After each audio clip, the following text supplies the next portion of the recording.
ขายเพลินไม่เท่าขายมันไปให้ เพราะพี่ได้ไปห้าไปหาแคมป์ไปหาแค่เพราะอันนี้ป่ะอ๋ออาตั้งขายมันต้นเบอร์แล้วป่ะขายไปเลยเนาะกำลังขายราคาดีอยู่บ่ปีนี้พันปลายกิบ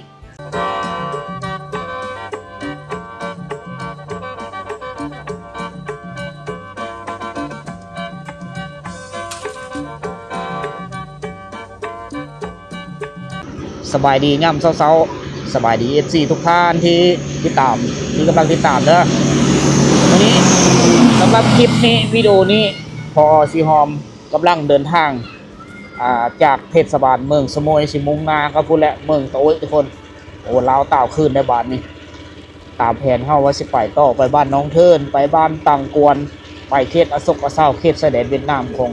เขตชนบทของเมืองสมุยแต่กับเป็นไปไม่ได้เนื่องจากว่าฝนฟ้ามีอำนวยทุกคนเลยวันนี้ยังตอนเช้าวันนี้เวลา9 โมงแล้วท้องฟ้ายังมืดครึ้มอยู่ยังมีฝนตกฝนฝอยฝนตกลิ้นแหละนี่พวกเฮาหนาวทุกคนเลยเดี๋ยวเฮาสิเป็นวัดเป็นไอเฮาก็ได้เดินทางคอยถ่ายทอดวิดีโอมือนี่ทุกคนนี่เสื้อกันฝนไปได้ตอนนี้เฮาอยู่โคห้ามน้ำเซโปนนี่คือโคแหละสะพานเซโปนนี่ห้วยเซโปนนี่จะมีโขอยู่2 แห่งมี3 แห่งล่ะตามค่อยไปนี่มี2 แห่งอยู่เมืองสมุยกับอยู่เมืองเซโปนนั่นก็คือเขตบันดงสวรรค์ทุกคนเลยเบิ่งบ่ข้างยังเป็นขี้ตมขี้โบอยู่โอ้โหมีหน้าเสือว่าเมืองสมุยสิกลายเป็นเมืองที่ดินแดนแห่งความหนาวนะแต่ก็มันเป็นเรื่องปกติของผู้ดอยเนาะนะมื้อนี้นี่เดินทางกลับทุกคนเลยแต่ว่าในการกลับนี่ก็ค่อยกับสิได้ถ่ายทอดวิถีชีวิตพาทุกคนท่องเที่ยวตามสายทางเมื่อนี่ถ้ามาเบิ่งน้ำกันว่าฝนตกมันจะฮอดเขตเลยนะ ตอนนี้ค่อยยังอยู่เทศบาลอยู่การสิถ่ายคลิปเลาะไปตามสายทางไปเรื่อยๆเห็นไปเลยเอามาฝากทุกคนเป็นประจำมันสิมีวิถีชีวิตของพี่น้องชนเผ่าอยู่เขตชายแดนลาวใต้นี่คือมันจะแตกต่างกับบ่อนอื่นๆนะเมืองสมุยเป็นเมืองที่งามโดยทิวทัศน์ธรรมชาติและก็วิถีชีวิตแบบดั้งเดิมนะมีหินของวัฒนธรรมที่มีเคยเห็นก็มีนะแต่แปลกๆทุกคนเลยเมืองสมุยนี่แล้วสวงแดดหรือมือพักผ่อนนี่ประมาณ4-5 มื้อแล้วเขายังสิกลับมาอีกนะยังสิไปบ้านตะกวนนี่ทุกคนเลยนุ่งเสื้อกันฝนได้ถ้าว่าเพลอเยอะมาเที่ยวท่องเที่ยวเมืองสมุยในสวงนับตะคาเดินพระจิกท่านว่ามังกรกุมภามีนาเมษาทุกคนเกมอันที่หนึ่งก็คือเสื้ออย่างเสื้อกันฝนนี่นุ่งมาโลดแล้วก็เครื่องนุ่งที่อุ่น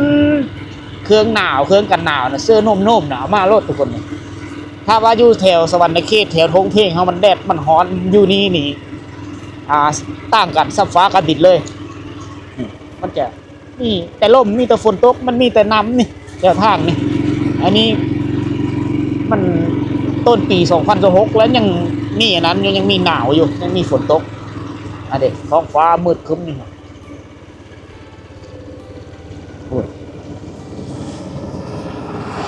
เดี๋ยวนี้จะเป็นห้างอาหารห้านกินดื่มห้านข้าวเป๊ะห้านตัดผมจะมีหมดแถวนี้เด้อมีสายบริการเพื่อนแต่ว่าค่อนข้างคนก็จะลีอยู่เนื้อเจ้าว่ามันหนาวอุณหภูมิต่ำสุดมื้อนี้อยู่ที่11 องศาทุกคนเลยของเมืองสมุยนี่ล่ะนะก็เลยจะมาสัมผัสกับความหนาวนี่มาเลยแต่พวกเฮามาได้2 คืนทุกคนอย่าเดินทางกลับแล้วอันนี้จะเป็นยินดีต้อนรับนี่ของเมืองร้านอาหารเด้อนี่ผู้คนเที่ยวไปเที่ยวมาในแต่งกายคล้ายๆคือกับเวียดนามเลยเหมือนกับคนเวียดเลยงานข้าวปุ้นข้าวเป๊ะมีครบได้เทศบาลเมืองสมุยนี่โซหลายย่ำเสาเราจะเห็นชาวบ้านอองกระผ้าหาบหันหาบนี่อองหันอองนี่มาขายได้เครื่องป้าของดงเครื่องปูของฝั่งเอามาขายนี่ขายเพลินไม่เท่าขายมันอ๋อมาขายตามห้านเลยอ๋อไม่ได้ขายอยู่ตลาดบ่อยู่ตลาดแล้วขาย โอ้เฮาตลาดลมบ่ได้ขาย บ่ เลาะตามห้านตามเฮือนเนาะมากับหลานน้อยอาเจ้า อาเจ้า เอาขายมันๆเด้อแม่เด้อเอาเมื่อก่อน เส้นทางการเดินทางมื้อนี้ปูโฮมเดินทางเฮาก็ไปกับเป้านดพาเลาะคือเก่าคือเดิมทุกคน เป็นเวลาเฮิงนานและที่สองไอ้น้องเฮาไม่ได้เดินทางร่วมกันมื้อนี้ก็โอกาสดีอีกว่านึงเพิ่นก็ว่างเว้เด้ก็เลยออกมาร่วมทริปนํกันออกเดินทางเที่ยวชนบทเขตแขวงสารวัตรนํกันนะนี่เด้เลี้ยวขวานี่เฮาพ้นเฮาเทศบาลเมืองเส้นทางที่เฮาไปก็เป็นเส้นทางที่ออกไปซื้อไส้เดือนละไล่พุ่นล่ะเลี้ยวซ้ายนี่ก็เข้าสู่เทศบาลเมืองตาโอ้ยแล้วก็ผ่านไปแขวงสารวัตรเมืองสวรรณเขตเมืองนอกเมืองเซโปนเมืองทางนี้แหละทุกคนเนี่ยเขาเฮ็ดเถลินน่ะเฮ้ยเขากินยังสบายดี กินพักกันกินข้าวบ่จะด้วย ข้าว อ๋อได้อาหารยังลูก กินข้าวกับยัง ปิ้งไก่ ไก่ แฟน โอ้ปิ้งไก่ จุโตมาแต่บ้านไหนนี่ มันแม่ บ้านแมว บ้านแมวนี่บ่ โอ้มาขายเครื่องบ่ โอ้ จุจะเอาเพลิมาขายพัก ครับ บัตรบ่พี่เด้อขายแล้วบ่ลื่นยังขายแล้ว โอ้ อืม โอ้ คือเอาไว้อยู่พุ่น ขันแบกเนาะ อ๋อ เอาเสือไว้ก่อน จะเป็นมันต้น อันนี้มันต้น อันนั้นพักกะหล่ำอันนี้ซื้อแต่ตลาดบ่อ๋อซื้อเอาเมื่อบ้าน เงินขายหมดแล้ว ซื้อเครื่องมือนะ พากันมาจาก เลยแต่กระผ้า จากโมงตื่น5 โมงเช้าอย่างละทีนะ เกิดมา5 โมงเช้า 5 โมงเช้าพี่น้อง กินข้าวนี่นะมือเลย โจแวนอ๋อกินข้าว ขายเครื่องกับชีได้มื้อละเท่าไหร่ที่จะมาขายโอ้เชื่อถึง20,000 30,000 อ๋อกินข้าวถือข้าวมา อันนี้ นี่แหละวิถีชีวิตของคนแถวนี้นะเขาเจ้าได้เครื่องปรุงของฝั่งมาแล้วออกเสื้อผ้าน้อยๆแหละมุ่งหน้าก็สู่เทศบาลเมืองเลาะขายตามห้างร้านตามเพื่อนชาวบ้านนะเพราะว่าขายอยู่ตลาดมีได้ขายอาศัยเพราะว่าคนนี่มีค่อยไปตลาด เขาที่ซื้อตามคนอย่างกับที่นะ เขามันเป็นนันประเภทนี้ของเขาแล้วแต่ชิลเลอร์มาแล้ว เนาะ แสบๆเนาะแอมเนาะบ้านแมวพี่น้องบ้านแมวเพื่อที่เดินทางยางเมื่อบ่ยางเมื่อเนาะพระเจ้าเอามาขายเครื่องตั้งแต่เช้าๆได้แต่5 โมง งานเมื่อทำทางใหญ่ดีบ่คือว่าหลักตาเมื่อยังเมื่อทำทางใหญ่เลยคือว่าใกล้เกิดได้ 3ไอ้น้องบ่เพื่อนเดียวกันบ่คนละเพื่อนมาขายพร้อมกันเนาะโซนกันมากินข้าวแคมทางเลยทุกคน อากาศก็หนาวๆเนาะทั้งฝนทั้งหนาว ทั้งฝนทั้งหนาว อีกหน่อย น้องชายมีได้ฮอนทรงขาเหย้านุ่งซ้ำน้องยิงหลานน้อย2 คนได้เครื่องกันหนาวค่ะอยู่เพิ่นนี่มีทรงขาเหย้า ส่งไปยาวเลยหนาวสะเงียดโอ้ยามเนาะ หนาวแงดเอากินข้าวแซ่บๆเด้อล่ะเด้อปลาเข้าเจ้าเข้าไห้บ่โดยพี่ได้บ่ข้าวกำเนาะ เป็นข้าวกำเนาะ ข้าวกำข้าวดำกินกับปิ้งไก่กินกับอังตุ้ยงามกับผ้าเขา กระพายังมีใหม่อยู่ กับผ้ายังไงไหม ตัดเองนี่เนาะ อีอ้ำบ่ตานี่ขายบ่ขายแค่ขายนะอีลุงสีซื้อเมื่อเลยนี่ตัวนี้ขายบ่เอาไว้ออกพักมาขายเนาะโอ้ คือหากระเห็ดใหม่ๆนี่ ตัวนี้จะสำหรับนั่นคนหนุ่มน้อยอ๋องอันสำหรับคนใหญ่ๆแน่อายุ10 ปลายปีพ่อหาแม่เขาอองแล้วแม่นตัวนี้เขาก็เฮ็ดตามความแห้งของลูกหลานเขาละงามได้กับผ้าเลย ตัวนั้นนะครับ ตัวนี้กับผ้าเขาจะอ่องเข้าอ่องหั่นอ่องนี่ได้สบาย อันนี้จะผลิตด้วยหวายนี่อันนี้นะเครื่องทันสมัยแล้วนี่ในพลาสติกอันนี้แหละวิถีชีวิตคนเขตนี้น่ะ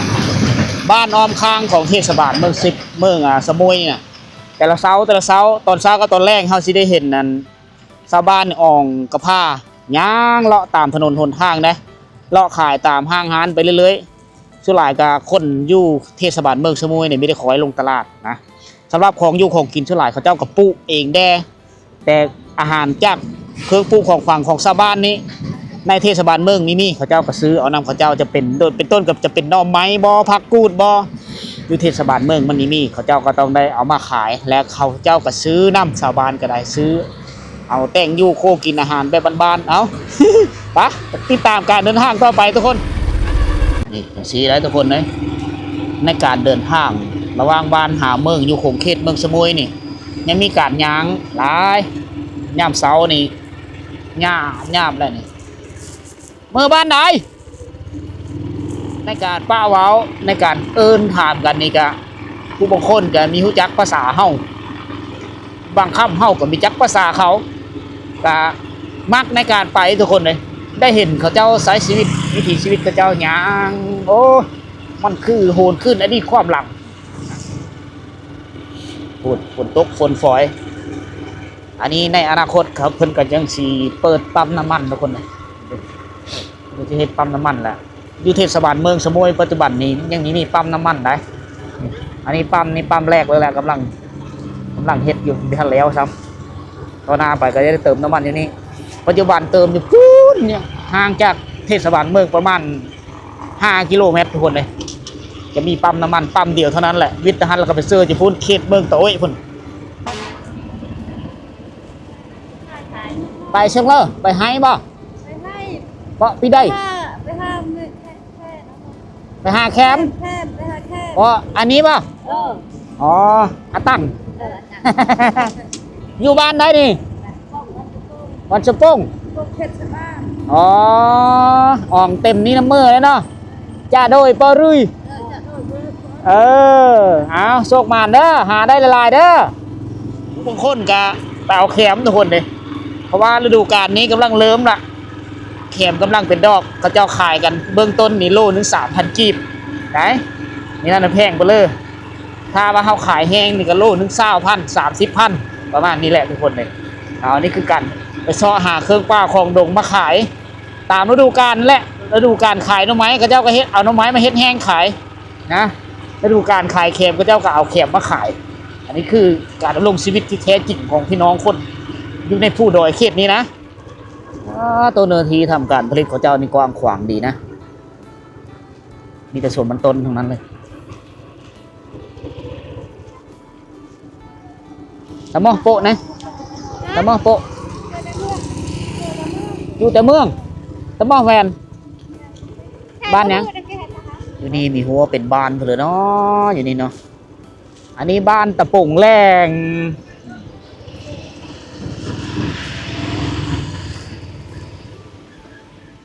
เอาตอนนี้เราเดินทางมาฮอดบ้านตะปุ่งแรงนี่อันนี้คือซื้อบ้านเด้อแขวงสารวัตรเมืองสมุยบ้านตะปุ่งแรง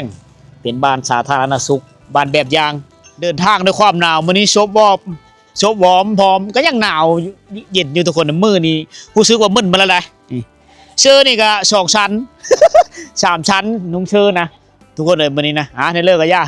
ขอเพลงห่างกายอบอุ่นก่อนทุกคนเลยเสียงไก่หันสิเซลอยู่เป็นจังได๋ โอ้ฝนตกมันมือเลย อยู่ต่ออีเป็นยังเหินจาก3 มื้อนี่ โอ้บ่ได้ เบิ่งว่าชาวบ้านเขาเจ้านะดังไฟฝีงนะไม่ได้อ้อแต่ต่อไฟได้โธ่หนาวเนาะ นั่ง หนาวในนี้ทุกมื้อบ่อ๋อชะแงดหนาวนี่แงดบ่อะแงด เงียบ อะแงดเนี่ยหนาวนี่อะเจ้านี่ก็อะแงดแล้ว ยังเงียบ อะเจ้าอะแงดฟิล์มไฟนี่บ่ได้ไหนแทงอุ้ยโอ้อุ้ยนี่ไฟโอ้นอนอันนี้คือวิถีชีวิตยามสวยๆเวลา9 โมง 10 โมงเช้านะยังไม่ได้อ้อแต่ตะฟืนตะไฟนะอ้อตอนนี้เลยแม่นเฮาบ่นอนเนาะอ้อตอนนี้เราก็บิหนาวเด้ หนาวอ้อแต่ตะไฟแล้วก็นอนอีตัวเด็กน้อย ฝนตกเนาะฮอนยามนี่ก็มีฝนตกแถวนี้ อันนี้เขาเอิ้นว่าบ้านตะปงแรงห่างไกลจากเมืองมากกว่าประมาณ5 กิโล5 ลักปลายๆเขาจะฮอดเขตบ้านตะปงแรงวิทย์จากบ้านแมวมาบ้านแมวมี2บ้านนะบ้านแมวอยู่หลุมพุ่นบ้านที่น้องน้อยเพิ่นกินข้าวอ่ะแล้วก็มีบ้านแมวอยู่เนาะกับบ้านนั้นก็จะตั้งอยู่แคมทางนะอันนี้จะเป็นบ้านตะปงแรงเป็นชนเผ่ากระดูคือกันทุกคนนะดูมันได้เฮ็ดโหนี่ไปตัดเอาไม้พุ่งไม้พางมันตะป่าตะดงแล้วก็สานอ้อมในนี้แหละเพื่อปลูกผักก็นำไปขายคือน้องๆแต่ละคนแหละขายอยู่ในเมืองอองไปทุกคนก็เชื่อรถจักรไปขายทุกคนฮอดฤดูกาลแล้วเด้นี่ฮอดฤดูกาลที่เขาเจ้าขายเข็มละนี่เขาเจ้าเอามาขายนี่ก็เก็บไปเก็บแต่ละเช้าตอนแรกก็ออกมาขายผู้บางคนก็เอาไว้เฮ็ดไม้ฟอยบัดส่วนสบายดีบัดส่วนคือกันเนาะว่าบัดส่วนนี่คำทักทายสบายดีอันนี้หากเอามาเมื่อวานนี่ตากกันยากเนาะมันบ่มีแดดเนาะ บ่มีแดดตากกันยากเอาเพื่อสิได้เข็มขายกับบ่ง่ายได้ขายเครื่องพร้อมมีบ่ทันได้อ้อเตาไฟเนาะอ๋อมันหนาวเด้นางฝิงไฟดื่มน้ำซ่าสูบยาพร้อมถือว่ามีความสุขสุดเย็กแล้วเนาะคักกันเนาะได้หนังได้ล่มแอนกันแต่ว่าง่อยบล่องพร้อมในแห้งคักเลยบ่กินกาแฟยามเช้าเอาเลยตามสบายมันคือวิถีชีวิตของคนเฮาอยู่บ้านนอกบ้านนาเฮาก็มีแบบนี้แหละทุกคนเนี่ยบรรยากาศยามหนาวขายมันต้นเบ่แล้วบ่ขายไปเลยเนาะกำลังขายราคาดีอยู่บ่ปีนี้พันปลายกีบ ราคามันต้นลงแห้งนะไม่ว่าอยู่เฉลิมเขตสวรรค์เขตแห้งกระเตกกิโลนึง1,000 เอาขายเครื่องขายของนางฝีกไฟย่ำเสาสูบยาต้มก็ดื่มกาแฟไปนำเอาเฮามาเบิ่งภูมิสันฐานภูมิลำเนาของบ้านเขตผู้ดอยเขตนี้อันนี้คือสายภูนี่ที่เต็มไปด้วยเมฆหมอกเต็มไปด้วยควันฝนนะผู้บอนสุคอยนอนพูดละค่อยเห็นตั้งแต่หลังคาขาวๆนิดน้อยตั้งนั้นก็จะเป็นทางทิศเหนือเดินทางไปบ้านต่างกวนไปบ้านน้องเทิดอยู่พุ่นและแม่น้ำอันนี้คือแม่น้ำเซโปนทุกคนไหลโคตรโค้งเกลียวไปตามหูผู้นี่แหละก็ลัดไปเสือปุ๊ออกไปเสือเขตวัดไหลตกเสือพุ่นละเขตบ้านต่างกวนออกไปเสือเขตชายแดนเล่าเบาไปได้และบ้านตะปงแรกเนี่ยก็เป็นบ้านหนึ่งที่ตั้งอยู่แคมทางเฮาสามารถได้ยินเสียงรถแล่นผ่านไปมาในยามแต่ละ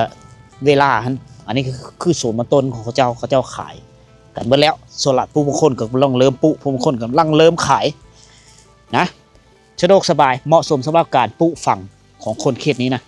เหมาะสมละปุกาแฟกันดีปุยางโบงกะงามปุมันต้นกะงามนะเด็กเลงซัดไปน้ำเดินบ้านเขาเจ้านี่กว้างขวางดีอยู่โซนเมืองนี้จะเป็นเล้าเข้าเขานะแต่บ้านลงอยู่ลุมมีฮูประจักษ์บ้านเหรอมันต้องได้ห้ามเซ่ปูนไปพุ่นนะข้อกันไม่ได้ยังมีทันฮูจักทางไปนะทุกคนนี่อันนี้จะเป็นเล้าเข้าเขานะเล้าเข้าเขาเจ้าตังอยู่พี่ได้มีไฮมีโซนมันคืออาชีพหลักของเขาเด็กอันนี้เล้าเข้านี่ก็มีเยอะนะยิงตามมันความน้อยหลายของเขาเขาเจ้าก็เฮ็ดไปยุพี่ป้าไว้อยู่เนาะพี่นะปะขอสิพาทุกคนไปชมเบิ่งบรรยากาศมีฟิลธรรมชาติงามอยู่เขตนี้เยอะทุกคนได้เบิ่งนำกันนี่เด้เฮามาฮอดจุดนี้นี่เฮาจะสังเกตค่อยเห็นว่า